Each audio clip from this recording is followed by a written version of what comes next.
જાણીતા જ્યોતિષકાર જયપ્રકાશ માઢકે ગુજરાતમાં વધુ એક વરસાદી રાઉન્ડને લઈને આગાહી કરી છે। તેમણે બંગાળની ખાડીમાં સર્જાયેલા લો પ્રેશર અને ગ્રહ નક્ષત્રોના પરિવર્તનને આધારે આગામી દિવસોમાં ભારે વરસાદની સંભાવના વ્યક્ત કરી છે। જ્યોતિષકાર જયપ્રકાશ માઢકે દાવો કર્યો છે કે બંગાળની ખાડીમાં જ સર્જાયેલા નવા લો પ્રેશર અને 1 થી 3 ઓગસ્ટ દરમિયાન ગ્રહો તથા નક્ષત્રોમાં થનારા પરિવર્તનને કારણે ગુજરાતમાં વધુ એક વરસાદી રાઉન્ડ આવી શકે છે।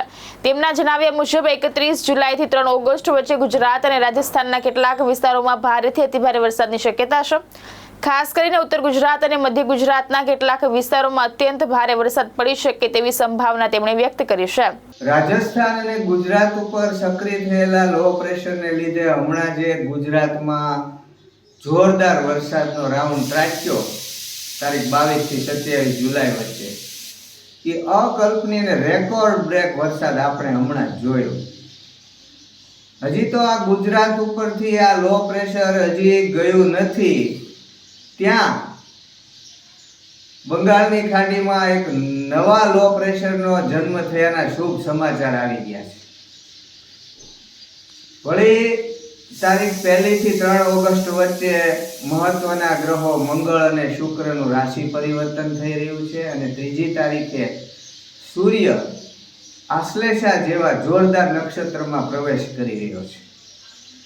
આ ગ્રહોનું અને નક્ષત્રનું જે પરિવર્તન છે એ પણ વરસાદ લાવવા માટે મહત્વનું બની શકે છે।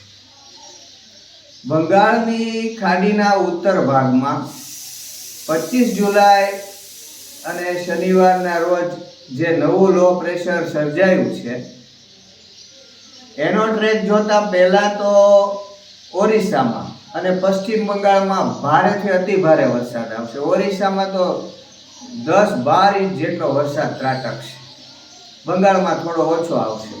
તે પછી છત્તીસગઢમાં પૂર આવશે અને ઝારખંડમાં પણ ભારે વરસાદ આવશે અને ત્યારબાદ 31 થી 3 ઓગસ્ટની વચ્ચે રાજસ્થાન અને ગુજરાતમાં ભારેથી અતિ ભારે વરસાદ, તો ક્યાંક એક્સ્ટ્રીમલી હેવી રેન થવાની શક્યતા છે।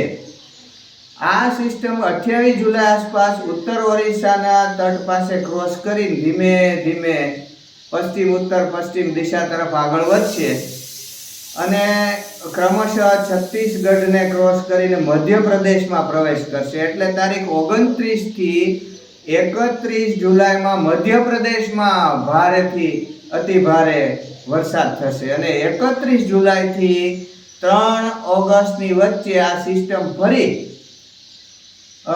ગુજરાત અને રાજસ્થાન ઉપર પહોંચી શકે છે, દક્ષિણ રાજસ્થાન ઉપર પહોંચશે। તેથી તારીખ 31 જુલાઈથી 3 ઓગસ્ટની વચ્ચેના દિવસોમાં ગુજરાતમાં ભારેથી અતિ ભારે વરસાદ થવાની શક્યતા છે અને આવો વરસાદ ક્યાં થશે તો ખાસ કરીને ઉત્તર ગુજરાત અને મધ્ય ગુજરાતમાં આવો વરસાદ થવાની શક્યતા છે, જેમાં કેટલાક વિસ્તારોમાં એક્સ્ટ્રીમલી હેવી રેઇન પણ આવી શકે છે અને આ તારીખોમાં રાજસ્થાનમાં પણ વરસાદ થવાની શક્યતા છે।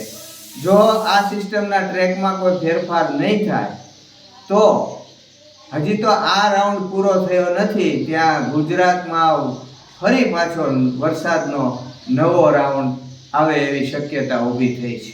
મહેશ બારિયા, દ્રષ્ટિકોણ ન્યૂઝ, અમરેલી।